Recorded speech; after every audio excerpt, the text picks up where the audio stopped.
dedicouse especificamente a analizar as políticas públicas europeas de apoio ao subtitular e a traducción audiovisual. Así que esta é a ponencia coa que introducimos esta xornada de hoxe. Deixo vos xa con ela e comezamos.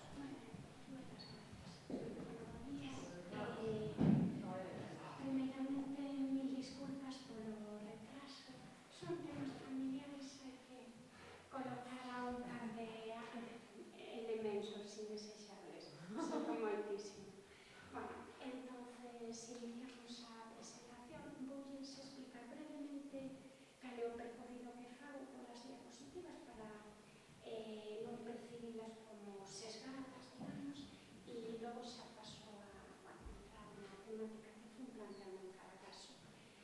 Imos ver, se trata de plantear unha cuestión conceptual para, vamos a ver, se trata de emular de algún xeito a sistemática de traballo que, bueno, desenvolvemos nas diferentes investigacións que levamos a cabo no grupo de estudos audiovisuales. De tal xeito que hai unha parte de conceptualización que vou reproducir, ainda que claro moi sesgada, porque me dedico a un aspecto exclusivamente. En segundo lugar, hai unha xustificación do obxecto de estudio, porque o subtitulado é un elemento que alimenta un proxecto de investigación, e logo planteo a modo de conclusión o que facemos habitualmente, é dicir, unha conclusión que a súa vez se convirta nun elemento pragmático, forme parte de un decálogo, digamos, que inspire determinadas accións, sexa no ámbito sectorial, me refiro ao audiovisual, sexa neste caso no ámbito das políticas públicas, concretamente as comunitarias. Ese é o percorrido que fago nas diapositivas. Bueno, como ven, en primeiro lugar, se plantea esa ponderación necesaria para nós, dado que é o obxecto de estudio, claro, do subtitulado como un elemento, unha ferramenta esencial, como se indica, para a normalización do subtitulado en linguas non hexemónicas, como un elemento, unha ferramenta que propicia, tanto propiciatoria da relación intercultural. Esa, digamos que é a gran declaración da que poderíamos partir, non a única, unha das grandes declaracións de carácter, insisto, máis conceptual das que partimos, de feito, na nosa investigación. O problema de traballar con... Moi ben. Bueno, como ven a continuación, esa declaración se sustenta en algo, e o modo que temos no labor investigador, como saben, de apuntalar unha cuestión de carácter teórico é mediante unha demostración, neste caso pola vía argumentativa, é certo, pero non menos demostración, digamos. Entonces, ese potencial cultural que asumimos a priori que posúe o subtitulado se traduciría nestas facetas, e nunha cuarta que vemos a continuación, porque esencialmente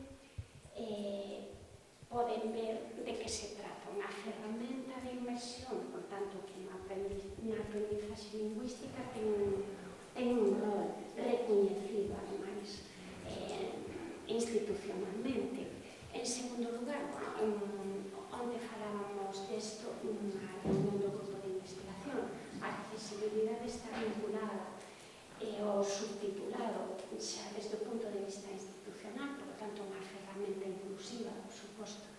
En terceiro lugar, e aquí é onde entramos nun terreno máis específico do que é o traballo deste grupo de investigación e desta investigación que en parte estou presentando, pois ese carácter vehicular do subtitulado, dado que hai toda unha serie de aspectos, de características, de elementos propios dunha cultura que son susceptibles de plasmarse, desde logo, nas marxes prescindibles calquer tipo de rodaxe. Por tanto, hai, desde logo, pola nosa parte, unha preferencia nese sentido polo subtitulado. E, por último, non menos importante, senón probablemente a máis importante, se tiveramos que establecer unha xerarquía, pois propoñemos isto, digamos que o carácter preservador do subtitulado viría dado precisamente pola súa capacidade de preservar esa integridade da obra e, por tanto, é unha ferramenta nese sentido que non conculca ese carácter patrimonial de un feito audiovisual como é, un feito cultural como é todo feito a priori, todo feito audiovisual. En algúns casos teríamos reticencias, verdade, para denominar a certos produtos culturais con ese maravilloso calificativo de cultural, pero, bueno, estamos facendo unha revisión xenerosa do que é o audiovisual. Moi ben. Non obstante, digamos que hai un elemento no que a pesquisa, o desenvolvemento dunha pesquisa no campo, bueno, desa intersección particular entre o subtitulado e os contidos audiovisuais, que é unha parte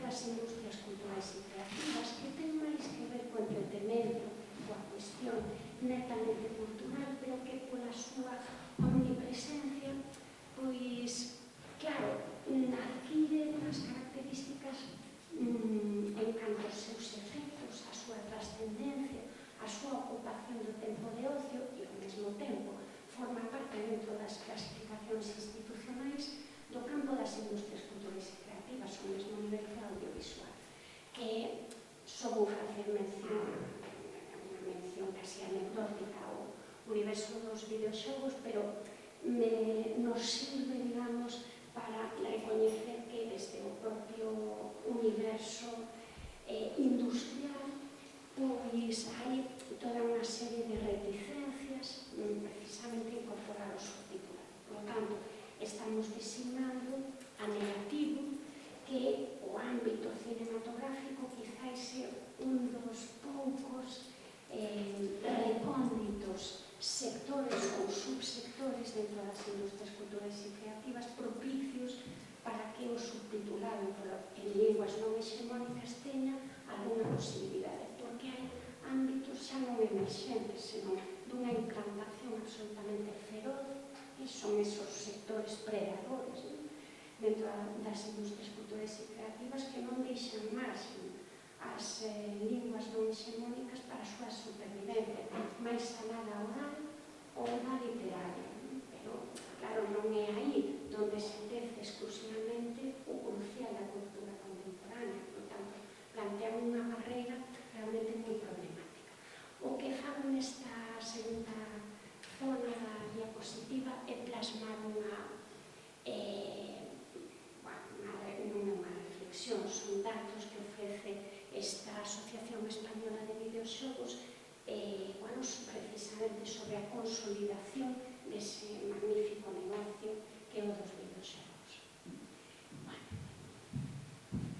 Hai unha reflexión máis sobre ese territorio sobre o cal cabe recoñecer esa condición de ámbito de mercado, finalmente, porque é un ámbito netamente mercantil, rendido ás dinámicas da dobraxe, por tanto, un modo de ocio excluinte nese sentido,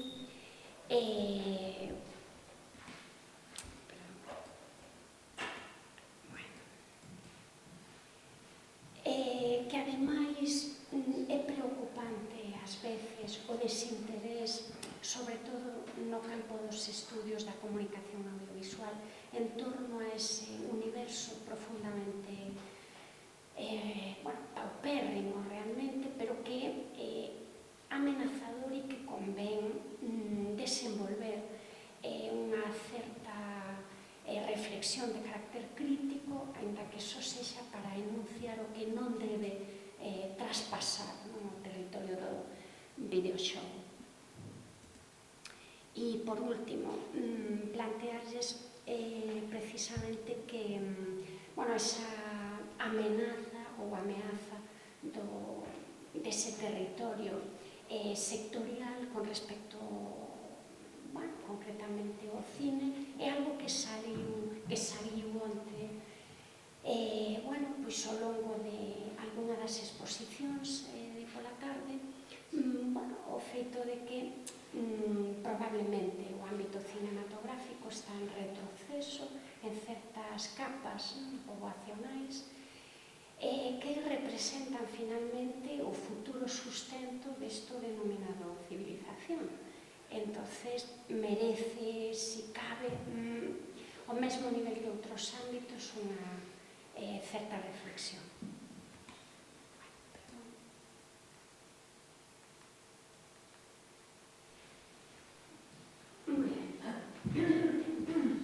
Intento ceñirme a media hora. Miren, deixando de lado a temática dos videoxogos, que nos interesa no xeito puntual, como lles indicaba, vou utilizar unha reflexión, curiosamente dun irlandés. Parece que nas marxes do hexemónico precisamente se sitúa unha reflexión que paga a pena ser leída e ser escoitada, curiosamente por estar nesas marxes, que é probablemente o territorio máis productivo desde o punto de vista tamén da reflexión teórica. O Murchú plantea estes dous conceptos de normalización, como ven, e de pertenza, vinculados ás linguas non hexemónicas como dous elementos necesarios ou diríamos consuetudinarios no feito de lingua ou de ser unha lingua non hexemónica, unha reflexión que ten especial interese para nós.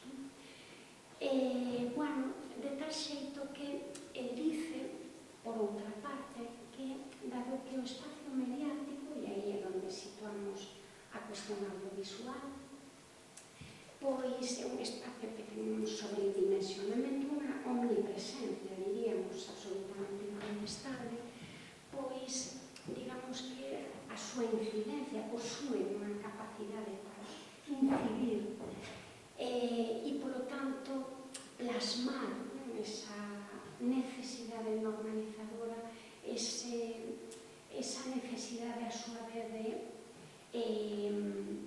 situarse por parte das linguas non hexemónicas no campo, ou mellor, para situar, para establecer, para entablar relacións que permitan recoñecer, inscribirse nesas linguas. A eso se refire a cuestión da pertenza, según o Murchú, pois designa a relevancia de acudir a ese territorio mediático, máis si cabe, ainda que sin prescindir dele, obviamente, máis si cabe que o territorio pedagóxico, didáctico, educativo, de cara precisamente a obter algún triunfo por parte das linguas hexemónicas nese desenvolvemento, por unha parte, do sentido de pertenza, moi necesario para que unha lingua sobreviva. O desapego é un problema absolutamente central de cara a pensar a supervivencia dunha lingua non hexemónica. Por tanto, necesitamos todo tipo de ferramentas, máis si cabe estas, que son absolutamente dominantes no entorno, nas sociedades actuais, que podemos recoñecer como afíns.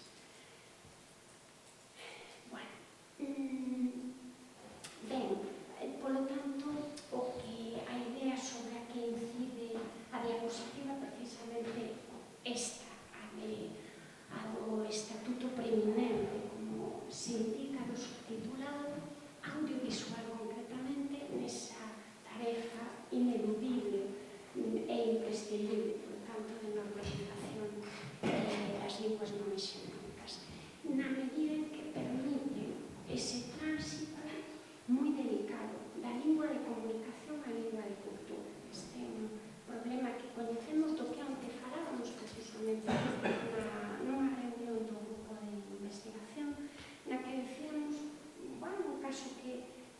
vivimos actualmente con certo desconcerto.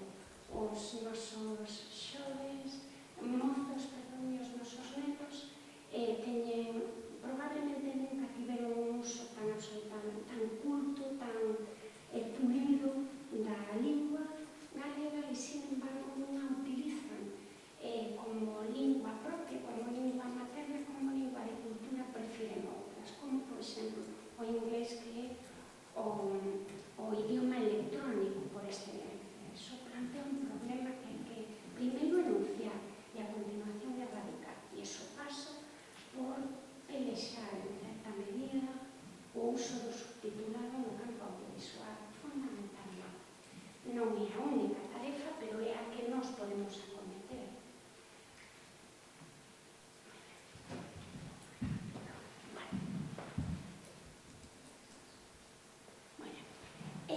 Paso á última parte da intervención correndo, entonces lles planteo un periplo rápido polas políticas europeas relativas ao audiovisual. Bueno, de quen podemos botar man para contribuir, para facer unha contribución real, relevante a que esa condición de lingua de cultura estea garantida pola vía do subtitulado. Bueno, pois neste caso imos abordar ese papel no territorio das políticas comunitarias. Vou facer referencia moi rápida a esta conferencia que xa se falou onte dela. O profesor Guillot fixo mención á tarefa da UNESCO neste sentido, e eu a utilizo como marco moi xeral, de partida para unha serie de accións que se desencadenan no ámbito comunitario. Bueno, a consideración que podemos ter sobre esa convención en tanto pioneira, como se indica na diapositiva, non fai falla incidir sobre ela, onde se falou. Insisto, podo pasar a seguinte, simplemente para contextualizar esas accións das que me gustaría falar a continuación.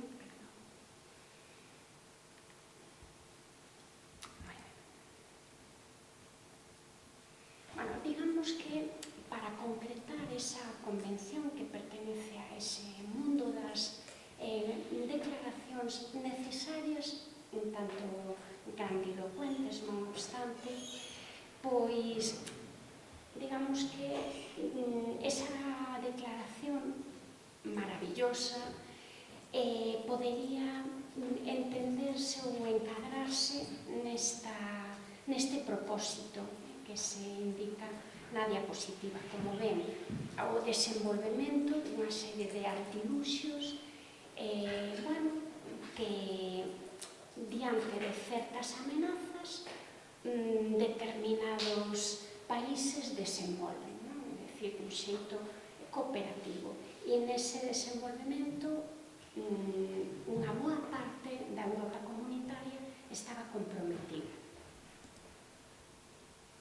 Bueno, esta consideración, a continuación, o que indica é cando se asume no territorio comunitario íntegramente o texto desa convención.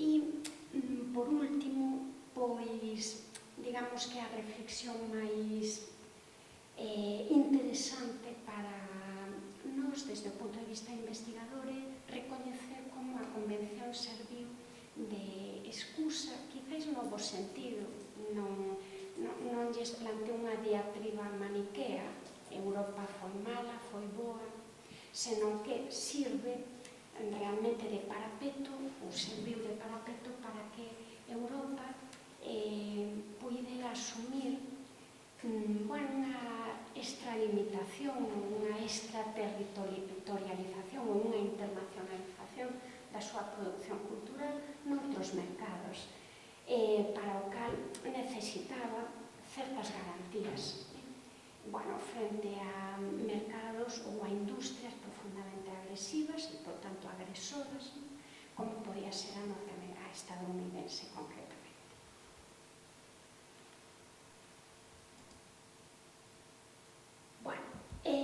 obstante, e a cuestión na que quero entrar en último lugar, se aprecia unha certa paradoxa. Fíxense, por unha parte a Convención propicia esa internacionalización moi buscada,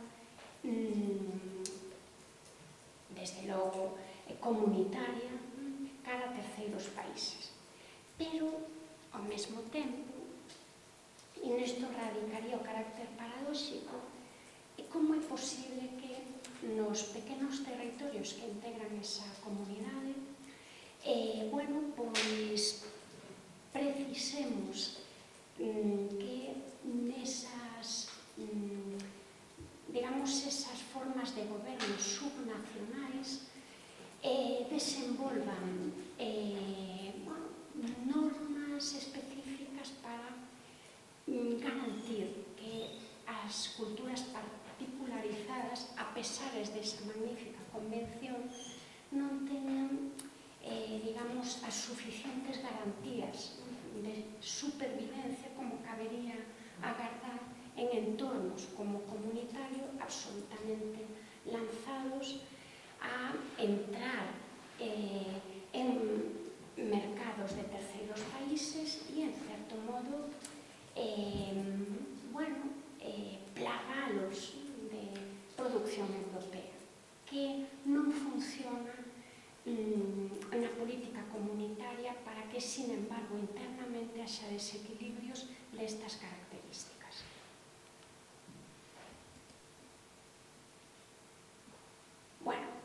Polo tanto, o que nos leva a pensar isto é que o propio contexto audiovisual europeo é controvertido, non tanto porque non entre na axenda comunitaria a cuestión cultural, audiovisual e lingüística, senón que entra dun xeito un pouco sesgado por intereses de carácter comercial, nos que non entran probablemente ou non entran suficientemente os contidos producidos en linguas non hexemónicas. Portanto, ese é o escollo quizáis que máis costa salvar ou ultrapasar. Isto nos leva a finalizar rapidamente a intervención con unha reflexión que intenta derivar nunha recomendación, é dicir, esbozado ese problema, ainda que sexa parcialmente, que podemos facer ou que consideración podemos aportar útil, implementable nas grandes políticas comunitarias. Nese sentido, imos fixarnos no que é o recoñecemento da condición de obra europea, por eso se fala da nacionalidade, nos programas de fomento do audiovisual no nivel comunitario. Este é un texto moi longo, todo el pretende decir finalmente que é no programa media onde atopamos. Si, digamos, desagregamos a cuestión do subtitulado das políticas lingüísticas e as vinculamos exclusivamente ao territorio audiovisual, o que nos encontramos como gran acción e única no territorio do subtitulado é ese financiamento a través do programa media en concepto de subtitulado, que se mantén dende tempo inmemorial, dende prácticamente os inicios do programa piloto a mediados dos anos 80. E se indica que características a que características debe responder unha obra para que sexa considerada europea. Como se indica na diapositiva, ven que esta ubicación en determinados territorios, nun rango de territorios, é o que dá condición finalmente de obra europea. Moi ben. Hai ademais unha segunda consideración, como se indica, que ten que ver precisamente co staff ou co equipo técnico, artístico, por tanto, que o equipo capaz de producir, de elaborar un determinado contido de carácter audiovisual. En torno a eso se fai unha reflexión, se fai unha puntuación, se leva unha puntuación que se plasma na condición de obra europea ou non. Polo tanto, outra cuestión relacionada coa radicación, neste caso, do staff a nivel de producción, por tanto, do que é a provisión de capital desa obra ou a nivel artístico. Vou rematando. En conclusión, como... Perdón? Moi ben. En conclusión, digamos que a europeidade é un etiquetado ad hoc, en serie, que fai un programa de cara a xustificar a dotación de fondos, pero que nos plantea algúns problemas. Por que? Pois, basicamente, porque as obras que optan por linguas non hexemónicas son consideradas exclusivamente en territorios pequenos, en territorios locais, polo tanto, polas autoridades locais, non teñen nada que ver coa política comunitaria, non entran nesa categoría de obras europeas con especificidades que deben contemplarse porque non forman parte deses grandes conxuntos que sopesa un programa como media. Polo tanto, realmente estamos sometidos a este planteamento, digamos, nacionalizado ou estatalizado, diríase, do que a condición de obra audiovisual con peculiaridades e, por tanto, susceptible de ser subvencionada. A última diapositiva que lles propoño esta na que planteamos esa conclusión que pretende ultrapasar o espacio da reflexión propia do marco investigador a ese outro territorio da iniciativa ou da praxis política, no que se trata de plantear que interveña, é posible que a intervención do gradiente, digamos, ou da cuestión lingüística pase a formar parte da consideración de obra europea, dado que temos un mapa de linguas, son linguas recoñecidas, protegidas en virtude desa convención e de outros moitos territorios documentais, igualmente asinados por esta comunidade na que estamos insertos, e, polo tanto, cabería, é factible, que a cuestión lingüística formará parte desa designación de obra europea susceptible, insisto, de ser subsidiaria. Moitas gracias e disculpen a demora.